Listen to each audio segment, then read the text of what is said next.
Welcome back to Gambling with Gold. I'm your host, Jason Gold, and once again, I am joined by the Action Network's Dan Titus. Dan, how you doing today? I'm doing great, man. As you can see, rocking the Eagles hat, so I'm ready to get into some NFC talk, man. And congratulations on everything going on in the Champions Round. A lot of success there. Check out the app; it's awesome. Just released some new products, so really excited what you guys have in store for this season. Appreciate that. Yeah, we have some really cool products. We have three new ones that you can play for cash right now. One of them is called Cap 10. One of them is called Boost Ball, which you pick one player every week to boost their score 2 times. That one's actually a lot of fun. You get $350 to build your roster with. The last one, we have 7 Stakes, which is our little gambling game. That one's going to be for cash. We'll be doing some cool brand partnerships along the way. So stay tuned. Download the app if you haven't. And thanks for mentioning that, Dan. This week, we got all sorts of NFC bets. Now, you guys know how we felt about the AFC. Go back and listen to those 4 pods on Spotify. But the NFC's real interesting, real juicy. I feel like we can make some money here. So why don't we jump right into it? And off the top, we will start with your team in the NFC East. I'll give you the odds before we get into where we think the Eagles might land here. Dallas plus 140, Washington plus 155, Giants plus 275, Philly plus 525 coming in last place here. Over-unders, Dallas at 9, Washington 8.5, Giants 7.5, Philly 6.5. Super Bowl odds, Dallas plus 2,300, Washington 3,500, Giants 5,500, and the Eagles at 7,000. So the odds makers would tell you, and people in Vegas would tell you, that Dallas is the favorite here. But if you know anything about gambling, we always know that the Cowboys are heavily juiced up because they're America's team, just like the Packers are and the Steelers are traditionally. So do we buy into the hype that Dallas is going to be the best team in the NFC East, or are you looking for another team, one of the other 3 teams, to maybe place a bet on? Yeah, if I'm going to place a bet, this is it's the NFC East is tough because none of these teams in this division are projected to win at least 10 games. Only division in football that's like that. And when you look at their history over the last 17 years, no team in the NFC East has ever repeated as divisional champ. So if history repeats itself, that already knocks out the Washington football team, which was going to be my favorite for this division if it not been for the Dallas Cowboys. And as much as I hate the Cowboys, repping my Philly squad here, I got to expect them to be the favorite here, and rightfully so. They're picked at the division at plus 130. I grabbed that. I think that that's probably the safest bet, just given the offensive talent that's on the Dallas Cowboys. The Washington football team, I'm going to keep doing that.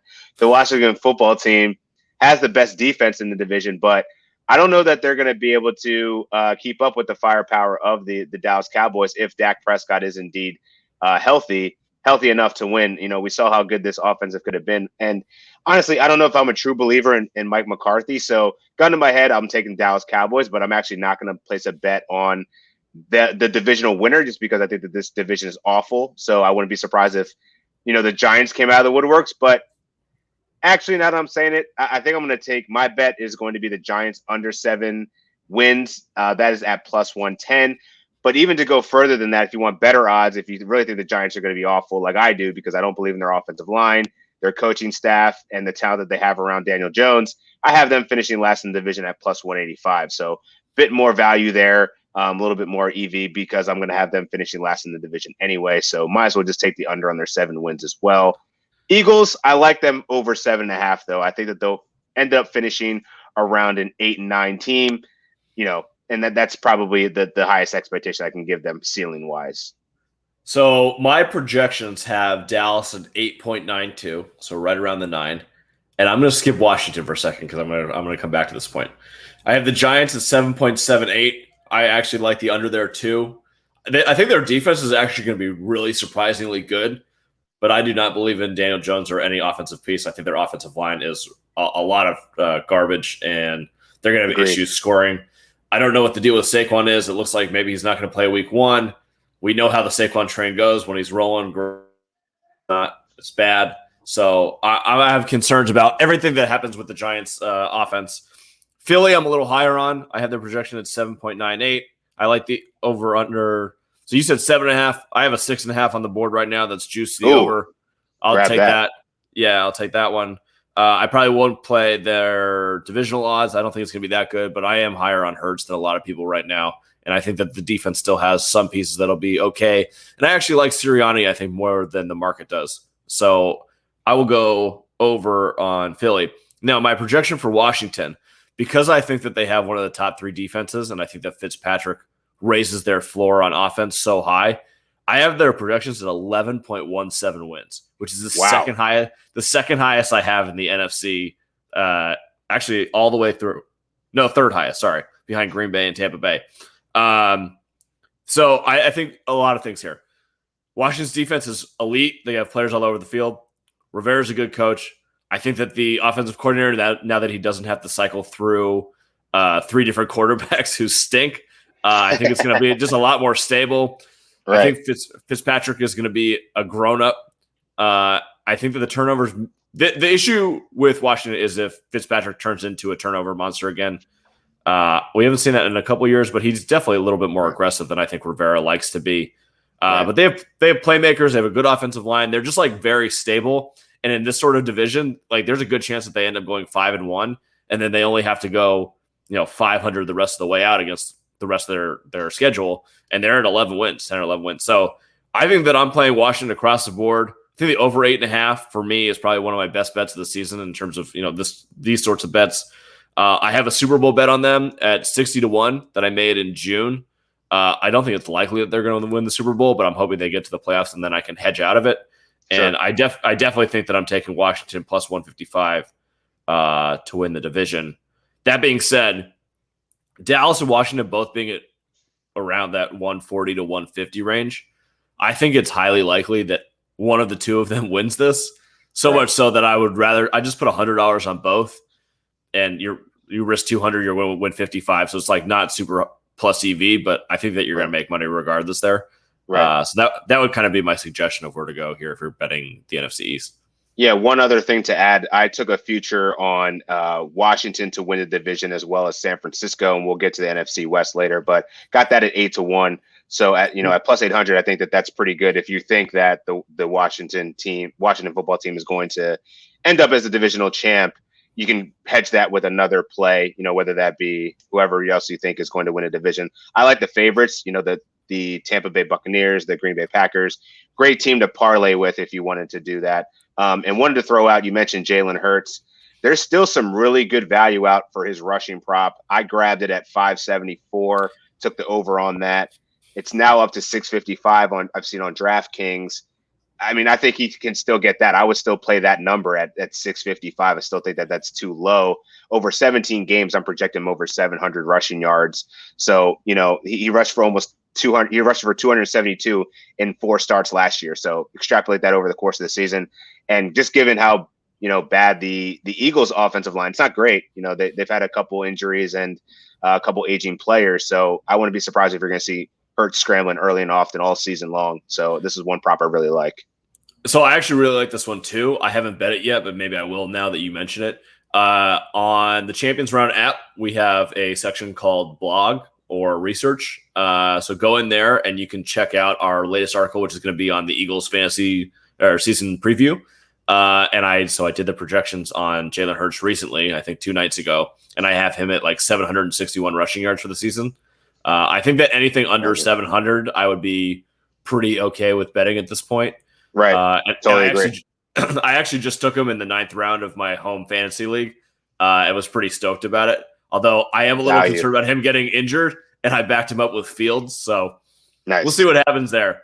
But yeah, I'm definitely into Hurts. And I actually think that if you want to bet on someone having a breakout and winning an MVP out of nowhere, I think that Hurts is probably the bet that you want to make. I'm not exactly sure what the odds are. I don't have those in front of me right now.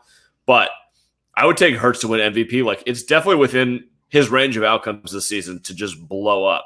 Now, he could also be benched after week 4 and Minshew could be playing. I don't know. Like that's the only thing. Yeah, that kind of screws it up. That Minshew play was out of nowhere and pretty savvy. The Jags' previous general manager is now in the Philly organization. So not surprised that they made that move just in case, as an insurance policy hedge against Hurts being awful, they can go into next season with a high draft pick, and then also having a decent backup in Gardner Minshew.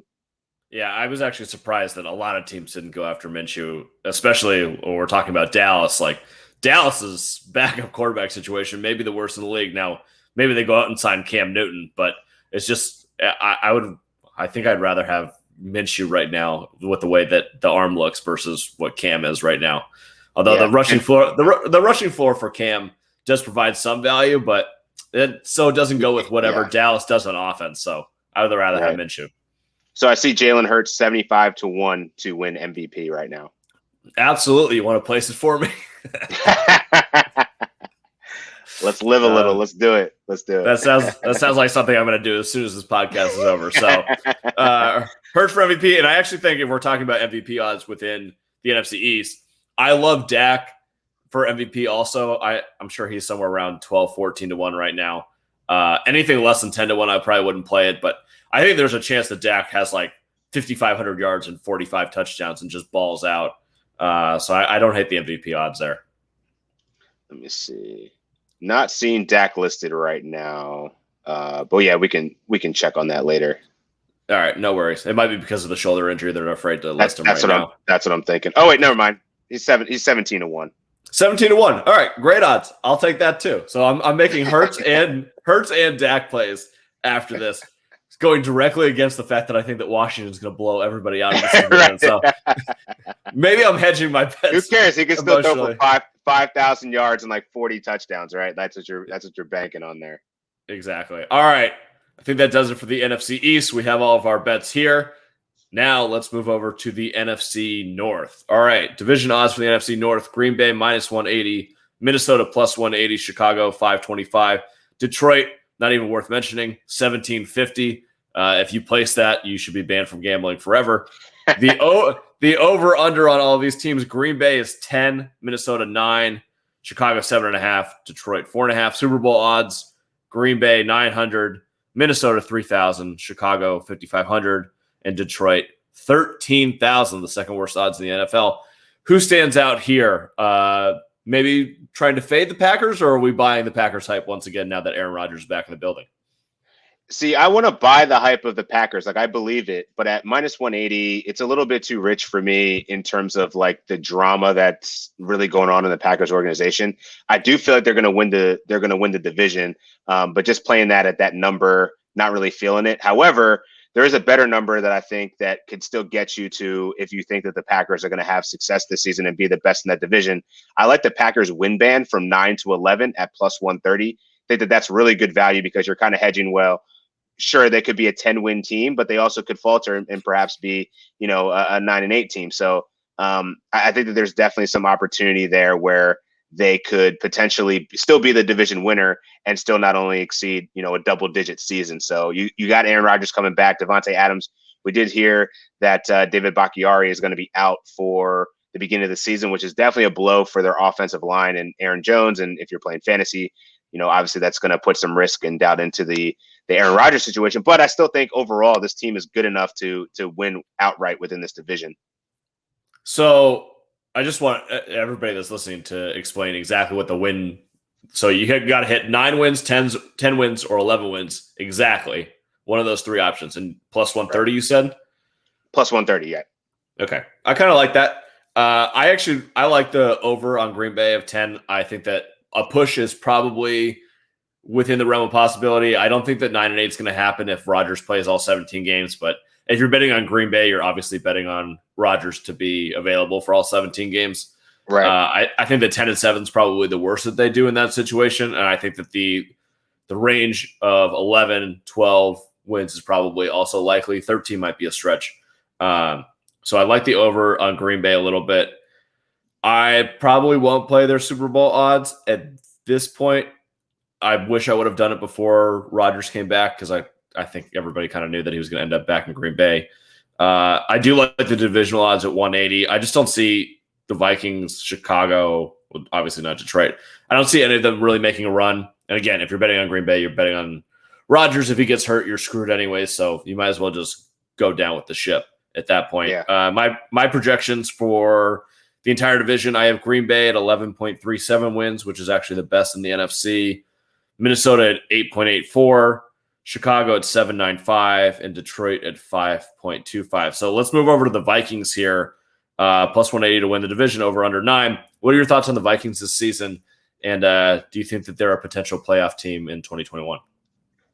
Could be a playoff team, man, but I think that this team comes with a lot of risk, and you can't deny the fact that, you know, the leader of this team is pretty vocal about not wanting to get vaccinated. So just looking at the optics of that and what potential risk that brings as the season wears on, as you travel, fans are in the building, you know, dinners, all this other, you know, outside influence that could happen. I think it's risk, but I still think it's good enough that the Bears aren't in a position that they're going to win, and the Detroit Lions, we'll talk about them briefly, are just awful. So at that point, you really only have one other team left in the division, and I think that the Vikings, where I'm betting them, is to finish second in the division at plus 150. I think that that's the best value because I don't see them outseeding the Packers as the best team in the division. However, they still do have a really good offense. They did lose Irv Smith for an undisclosed amount of time. We'll see how that kind of shakes out. But, you know, with Dalvin Cook, Justin Jefferson, Adam Thielen, a really good defense, and Mike Zimmer, and hopefully health, you know, I think that this team's still going to be dangerous and certainly could make a play for a wild card or potential playoff bid.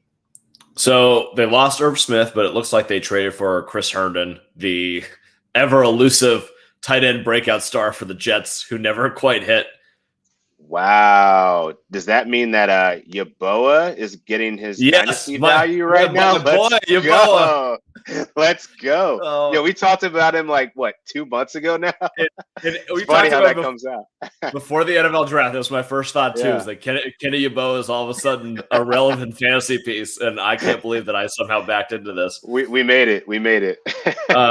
Unbelievable. Yeah, sorry. Random aside. Go back and listen to the pre-draft podcast and listen to us talk about Demetric Felton and Kenny Yeboah for about 35 minutes. That's all we talked about.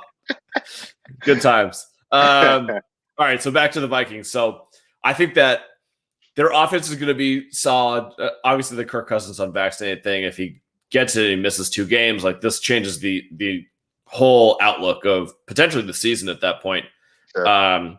So that's definitely a concern here, which is probably why I wouldn't play over under 9. I do like the second in division odds, plus 150. That's a nice little number there. I do think there's a chance they make the playoffs if everybody's healthy. Decent offensive line. Dalvin's awesome. 2 great wide receivers. Maybe a third if we're going to go deep fantasy. I've talked about this before, but Amir Smith-Marset, I actually like as like a super breakout third wide receiver guy. So I think the offense will be fine. Let's see what Kirk does. He's been a terrible quarterback at like the what they call the middle 8. So the last 4 minutes of the first half, first 4 minutes of the second half. Right. I was reading some stat today that he's like the 3rd worst in the league at that. So somewhere to improve for him. It also may be play calling. We'll see. The defense was atrocious last year, like maybe beyond atrocious, but this is not Mike Zimmer's calling card. Usually he's a great defensive head coach. Right. They had a lot of injuries. They had a lot of opt-outs. I expect a big bounce back from that side of the ball this season, which potentially is what's going to get them into the playoffs. Last year they were 7-9. This year they're expected to go 9-8. I think that 10 wins is more likely than them winning 7 games again, but I probably wouldn't bet either side there. So yeah, I think that your bet is probably the best one. Second place exactly, plus 150. Let's move over to Chicago real quick, and then we'll touch on Detroit. Chicago's whole season just feels like none of the odds matter. Don't bet on any of it. The only thing that anyone cares about, when is Justin Fields going to take the field, and how good is he in fantasy, and how quickly is he good? I don't know why you would bet on that. Do you feel like betting on Andy Dalton and then like praying that the defense is healthy? I don't want to deal with any of that for Chicago.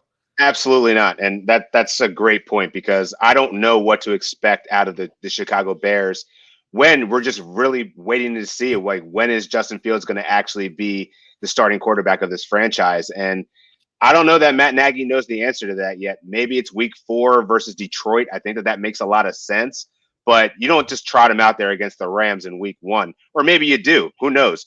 But there's just too much risk and variability right now for me with the most important position on the field in flux. I can't bet on that. But one thing I will bet on, though, is David Montgomery has an absurdly low rushing total right now at 1,005 yards.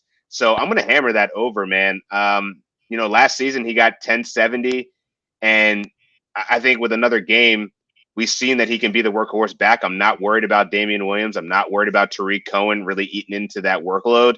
I think he's going to be set up for a nice season where he could certainly exceed 1,100, maybe even 1,200 rushing yards if Justin Fields actually gets on the field a little bit earlier, because we know those mobile quarterbacks always seem to benefit and stretch the field and provide some more opening and running lanes for running backs as well. So just keeps the defense a little bit more honest. And let's be honest, Andy Dalton's not doing that. So either way, I feel like David Montgomery is going to get a really nice workload, solid opportunity share of the carry. So yeah, run that up.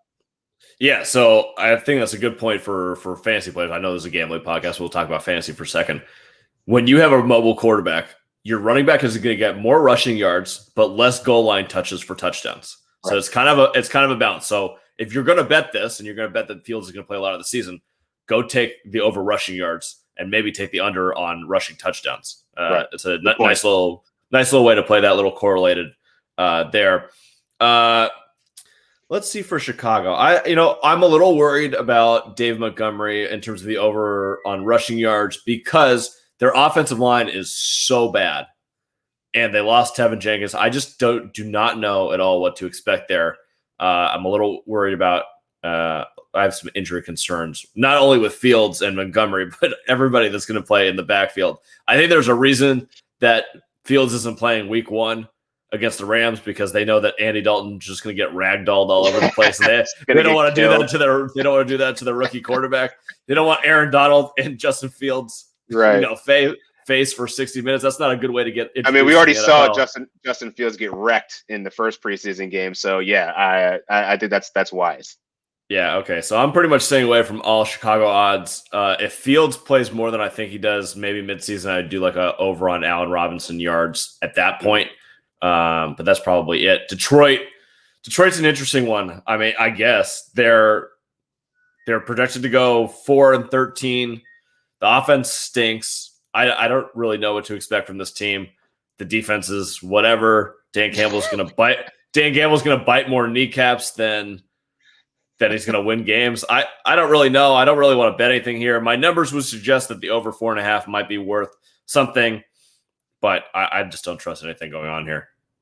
Yeah, for me, I agree with you. It's really the under 4.5 that is the most appealing. But what's more appealing to me is some value in Detroit finishing as the worst team in the NFL. You can get that at 4-1. And I think it's going to be between them and the Houston Texans. And for some reason, I don't know. I just have a bad feeling about what's going on in Detroit. They released Brashad Perryman, leaving Terrell Williams and Amon-Ra St. Brown as their top receivers. Quintus Cephas, you know what I'm saying? I'm just naming bottom tier wide receivers right now, right? And then you have seemingly injured DeAndre Swift with Jamal Williams. I don't know. Nothing about this team gets me excited, and I feel like there's a really strong case for them to get under 4.5 wins, but at only plus 115. Pretty short odds there, so I think you can get better value with just betting on them to be the worst team in the NFL at 4-1. So that's where I'm taking for that one. I just want to go back to the Bears. If I'm betting the Detroit to be 4th, and obviously the Packers to win the division and Vikings to be 2nd, by nature of it, I guess my Chicago bet would be them to finish 3rd, which you can get at plus 135 right now. So that's exactly how I'd bet the division: Packers, Vikings, Chicago, Lions. Is there a way to do an exacta there where we do exactly how everybody's going to finish all 4 of them in a row? Yeah, let me find that. Because that would make a lot of sense to me. I'll go to Detroit for a second while you find those odds. There's only one player on the Lions worth talking about. His name is TJ Hawkinson, and you should draft him in all NFL, all fantasy drafts. Mostly because I've talked about him for the last 4 months. He's the only player on Detroit that I care about. And everybody else around him is injured or bad. And Jared Goff has to throw the ball to someone. They're going to be down by 30 points in a ton of games. Hawkinson to the goddamn moon. That's all I have to say about the Lions. Whatever props you get on touchdowns or yards or catches or whatever, take the over. I feel it, man. I totally agree with it too. I definitely the way that you have to bet. Yeah. I have tons of shares of TJ Hawkinson, so I completely agree with you. I love it. Let me see here. Can't seem to find it, but I'll come back to it. I'll find it. All right, so we are done with the NFC North, which means we are going to move on to the NFC South. Tampa Bay, the clear favorites here, minus 235 to win the division.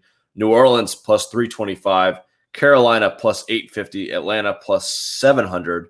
Over-unders here, Tampa Bay, 11.5. New Orleans, 9. Carolina, 7.5. Atlanta, 7.5. Super Bowl odds, Tampa Bay, 500.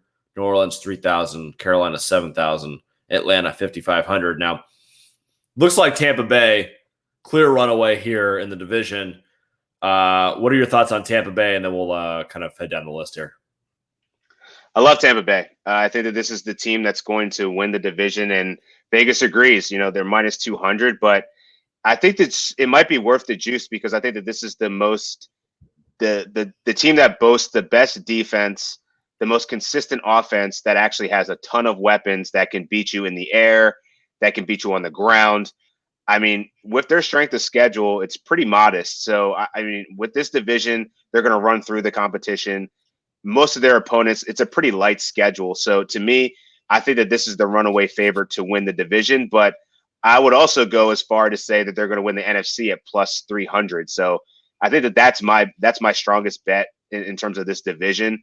If, you know, minus 200 is a little bit too juicy for you, you might as well just take them to win the NFC because there's not going to be that much competition with them. I think it's going to probably be the Packers and maybe someone coming out of the NFC West, which I'll talk about in a little bit. But that's probably my best bet for this division is just ride out Tampa Bay because everybody else is pretty much working their way back from a rebuild, right? We have the Saints losing Drew Brees, starting over with Jameis Winston. We got Matt Ryan moving on from Julio Jones, so we don't even know what that offense is going to look like. And then you got a new era in Carolina with Sam Darnold at the helm. So much uncertainty there. The only one thing that is true and tried and true is that the Tampa Bay Buccaneers are way better than everybody else in their division. So I like Tampa Bay as a parlay piece with whatever other division winners that you like or whatever other bet you want to make. Just 100%. Throw it in there. Just throw it in there, minus 235, whatever. I don't think that there's a chance that anyone else, even if Brady got injured, I still think that they would find a way to make the playoffs here and probably win the division. Right. So I like that. My projections for the division, I have Tampa Bay at 11.35, New Orleans 8.4, Carolina at 8.33, and Atlanta at 7.34. However, I will say this. New Orleans, I do like the under. I just think that there's too much bad stuff happening there. I think that Winston will play well, but I think that we got issues with their receivers, and I don't think their defense is going to play as well. Now they're out of their home stadium and their training facility for 5 weeks. I just don't like anything that's happening in New Orleans right now. I think it will be a full rebuild for them this season. So I'll take the under there and kind of fade them throughout part of the season at least until people are down on them, and then I'll probably buy back at some point. Carolina, I do like what they're doing offensively, and they have a lot of young defensive pieces. I still think the defense is going to be a really big issue this year. So we'll see there. My projections say that I should bet the over 7.5. I'll stay away from that. I just don't feel confident enough in what I know about Sam Darnold to make that play. If I felt more confident that Darnold was really going to have a true breakout under Rule and Joe Brady, I would probably bet the over here. So if you do feel like that, I think that 7.5 is a fair number. I just don't have the stones to bet that and bet on Sam Darnold right now. I've seen too many bad things. I just can't get around it. The one that's interesting to me is Atlanta for the over, just because I really, really love Arthur Smith. I love what they're going to do offensively. I like the pieces that they have. I mean, Ridley, Gage, and Pitts, if they're healthy with the very good offensive line that they have. And Matt Ryan, still smart, can still sling it around the field a little bit. I think their offense could be awesome. And I think that they could be kind of like light Dallas Cowboys-ish. Defense is still bad. They're going to be a lot of shootouts. They'll probably go 500 in the shootouts, but I think that they could go over 7.5, especially if New Orleans and Carolina are down. So I think that I would bet a little bit of money, not big bets, small bets, on the under 9 for New Orleans and the over 7.5 on Atlanta. That's probably what I'm looking at in the NFC South. Yeah, I don't have a bet for the Atlanta Falcons. Some optimism there, certainly on your end, which I feel good about because I have a lot of shares of Calvin Ridley in fantasy. But in terms of Carolina, I agree with you. You know, to me, 7.5 wins, whether it be over or under that, is a little rich for me. And, I think that number is exactly right. It's probably going to fall in that 7 to 8 range.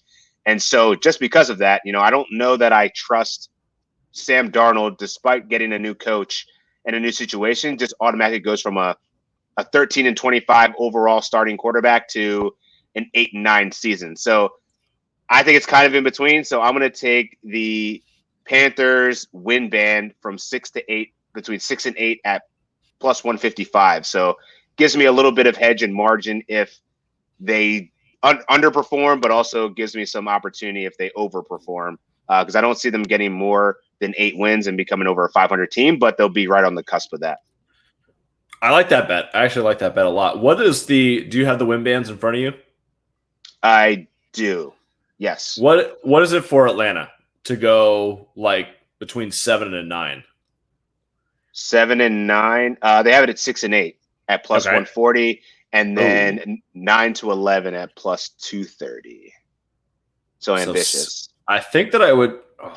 Yeah, maybe I wouldn't do that. I really want the 7 to 9. I think that's the range. So they kind of cut it in the middle. I don't want that. That's how they get you, folks. That's how they get you. Oh man, I was really hoping I was going to get that 7 to 9 when I put a bet in right now. All right. Are there any guys in the NFC South from a fantasy perspective that you really like as maybe a sleeper? Sleeper NFC South. Terrace Marshall Jr. is probably my guy. I think you can get him pretty late in drafts, and I think that there's a lot of opportunity for him to be the red zone threat in Carolina. DJ Moore is a yards beast, but he's kind of like a Jarvis Landry where he doesn't get in the end zone that much. And then you also have Robbie Anderson, who's really the home run hitter. But, I think at 6'3", 6'4", Terrace Marshall's already proven to be a force on the field. So I wouldn't be surprised to see him stepping in really, really nicely, soaking up around 90 targets that Curtis Samuel led up last year, and finding a home in Carolina really well. But I will say I do have a player prop, though. Matt Ryan, I think his passing touchdowns is a bit overstated. It's sitting at 29.5 right now. He's only got that 4 times in his 13-year career. He obviously lost Julio Jones. Kyle Pitts and Calvin Ridley are certainly in the mix, but it's going to be a lot of dependency on Russell Gage here because, you got to figure Calvin Ridley is going to see some double teams that he benefited from with Julio Jones on the other side of the field last time. So I think it's going to be a little bit harder for the Falcons to find the end zone. So I'm going to take the under on his potentially 30 passing touchdowns this season. All right. So with that, let us move on to the NFC West. The odds right now, San Francisco plus 170, Rams plus 180, Seattle plus 225, Arizona plus 425. The over-unders here in what may be the best division in football at this point. San Francisco over under 10.5, Rams are 10.5, Seattle's 9.5, Arizona's 8.5. Super Bowl odds, the Rams and 49ers are both 1,350. Seattle's 1,800 and Arizona is 3,500. So 4 teams that can absolutely win the division if everything breaks right this season. Which team are you picking to come out of this one? I'm picking the San Francisco 49ers to come out on top. I think that they have the best opportunity in terms of schedule. And let's be honest, last year they were one of the most injury-riddled teams in the NFL. So I think right now you have a healthy bunch going into the season. Yeah, there's still some drama around who's going to be the starting quarterback, but I think it's actually a really good problem to have for San Francisco because Jimmy Garoppolo, as long as he's upright, their line is together. They have a plethora of backs behind them to really run their Kyle Shanahan offense. I think that they're in a good position to really dominate. And I think that their win total is sitting at over 10.5 wins. I don't know that I'd play that because right now that's pretty short at minus 105. But I do like them to win the division at plus odds at plus 180. So I'm gonna lean into them. I think that they're probably the least risk in terms of the division. Seattle has a new offensive coordinator. The Rams lost their defensive coordinator, which is really the strength of that team.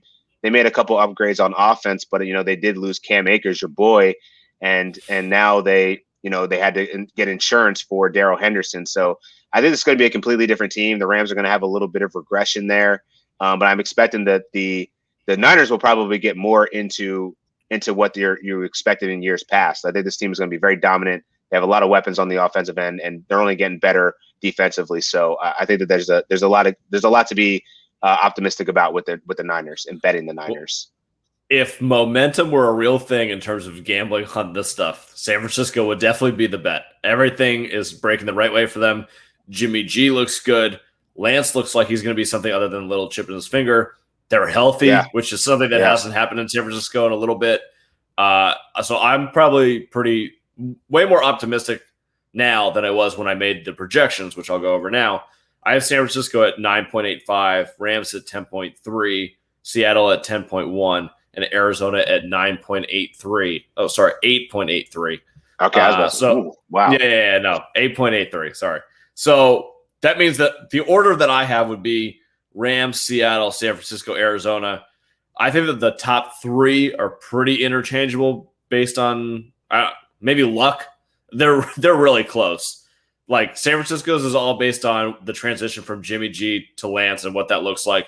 They're going to demolish teams on the ground. They always do with Shanahan. And Shanahan wins games when he has a legitimate starting quarterback. Like between Ryan and Jimmy G, this is what he does. When he has bad quarterback play, he doesn't win. So if they're healthy at quarterback, I think that they're going to be definitely in the mix and probably at that 10-11 win mark. The Rams, you said they lost Cam Akers. They still come back with one of the best defenses in the league, although we'll see the new defensive coordinator, how that works out. They'll probably experience some regression on that side. But they have Matthew Stafford. What's the difference between Stafford and Goff? How many wins is that worth? I think it's going to be relatively sizable. Like there's a reason that McVay went out and got this guy. He didn't do that on accident. I think that if Stafford is healthy, you're looking at, probably one of the top 10 quarterbacks in the NFL, which could make a huge difference for that offense. So sure. I'm definitely not prepared to write them off, even though I think their defense is going to regress a little bit. And Seattle's the old standby. Look, if Russell's cooking, it's hard not to like the plus 225 to win the division, the over 9.5, and the plus 1,800 to win the Super Bowl. Super Bowl, maybe you don't want to bet that, but Russell Wilson MVP, I already have. I would bet the plus 225 to win the division, the over under 9.5. If Russ is cooking, the defense is good enough. If they're scoring 35 points a game, like Waldron comes from this offense, he's a McVay guy. They're going to run tons of play action, something that Russ does better than almost anybody in the league. So let's do play action with Chris Carson and then throw the ball deep to Lockett and Metcalf and see what the hell happens. I also like the addition of Gerald Everett. I think Seattle would be the team that I'm betting a lot on in this division, but I obviously wouldn't be surprised if they finished third also. Yeah, so I actually have the Rams at third in the division. I'm taking that at pretty much 2-1 odds at plus 260 here. And I think Seattle is the interesting play here at second in the division, because we've seen year over year is that the Seattle, no matter where they are in their defenses, Russ finds a way for them to win games and compete. And I think that continues going into this year. I think this is going to be the real year that we see, let Russ cook. Like this is the year that we're going to see it, especially with what you described, coming from a McVay background and the frequency of plays. I think we're really going to see some more explosion out of this Seattle offense. So I have them finishing second to the San Francisco Niners. And then lastly, Arizona, you have them at about 8.3 wins, 8.8, something like that. Yeah, I think it really could be worse. I have them finishing last in the division at plus 110. Not the best, but I think that that's pretty much a shoo-in, considering that if you look at the make the playoff odds, the Niners have the best odds in that division, and then followed by the Seattle Seahawks, and then the Rams, and then it's a drop off from seeing the Arizona Cardinals, which is, I believe, they have plus odds. Yeah, they're at plus odds at plus 175. So it's not looking too bright for the Arizona Cardinals. And I think one could argue Cliff Kingsbury is on the hot seat. They made a couple big name free agent acquisitions in J.J. Watt. They still have a pretty good secondary, but ultimately this is a gadget offense, much like Chip Kelly. Sorry, had to throw a shot at your Oregon Ducks there, but this is a gimmicky offense that really doesn't have a strong defense, and they have yet to build a true offense around Kyler Murray. This is really just a fantasy gold mine, really. But they can't win close games, and they're they're not built for, like this division, especially the defenses that are coming in this division. So, yeah, I don't have much upside on Arizona. I'm actually fading them hard as I can, betting wise. Yeah, so I have them at 8.83 wins, but that was when I had San Francisco predicted lower. So I would flip those a little bit. Arizona, I'm strongly looking at the under 8.5. I think just based on the strength of the division and some concerns that I have about both sides of the ball, to be honest with you. I mean, I think that Kingsbury has his in-game coaching issues, which will definitely probably cost him at least one win this season. It's definitely not going to be a plus. It'll definitely be a negative or even. I like the players that they're drafting defensively. These really big, long, fast dudes. I think that's the way of the NFL in the future. But they're all first and second year guys. I don't think they're quite there yet. They just they don't have this right mix defensively. They have guys that are really young and then really old vets like the J.J. Watt types. They don't have like these guys in their prime other than Budda Baker. I think that's a really big issue for them. It's just not the right roster construction, which, to be fair, maybe not their own fault. They're trying to build for the future. This team is not Super Bowl ready right now. It's just kind of in a weird spot for this season. And you're going to go against San Francisco, the Rams, and Seattle, all of whom are going to deploy awesome offenses. You're going to get caught. So I have issues with that. Their offensive line, okay-ish, but they still make Kyler scramble a little bit more, like not design scramble, like the bad sort of scramble where he's going to have some issues potentially. I love their wide receivers. Who doesn't love DeAndre Hopkins and Rondale Moore and Christian Kirk over the top? Don't draft AJ Green anywhere. I'm about to say, dare you say AJ Green? I'm not going to say that. Yeah, I mean, you could. AJ Green's done. So whatever, we'll move on from there. But I actually like their running backs. Like Connor's fine. I like the upside of Edmonds this year in fantasy. Likewise. But they don't do anything special other than Kyler dancing around, and that's not going to win games in this division this year. If this was the NFC East, I'd say they could win it. But you're the NFC West. So I think the under 8.5 is actually a really strong bet here. I would maybe wait. Well, their early season schedule, I got to see, because I almost want to hope that they start like 2-0. Like they started hot last year and then fade them down the stretch instead of betting it right now. Yeah. I know they open up against Tennessee, which will be a tough game on the road for them. So maybe don't do that this year. But I'm just thinking about last year. If Kyler's healthy, like they're definitely more productive than when we get to the end of the season and he's got a little wear and tear on him. Sure. Yeah, I mean, that's really what happened with them last year. DeAndre Hopkins was the top receiver in the NFL for the first 7-8 weeks. And then once Kyler had that labrum issue, that whole season pretty much just tanked down the stretch. And it's really, I mean, it's the offense, right? Like they're just throwing a bunch of bubble screens and quick passes that don't really stretch the field. So I don't know. It's not a winning recipe. So I'm expecting to see some regression there. All right. So best bets for the NFC West. You're taking San Francisco. I'm taking Seattle. I like the Seattle over. We both on Arizona under here. So that ought to do for the NFC West. So we have officially made it through all 32 teams in the NFL, all 8 divisions. Next week, before the NFL season starts, next Thursday, we'll be back. Let's do some player props. Let's get all the gambling stuff out of the way so that we'll do our top 5 spreads against the pick, or top 5 picks against the spread heading into week 1 of the NFL season. So you guys can check that out on Gambling with Gold on Spotify, YouTube, Apple, wherever you download your podcast. We are available. Until then, Dan, thank you so much for joining me once again. And we will talk to you next week.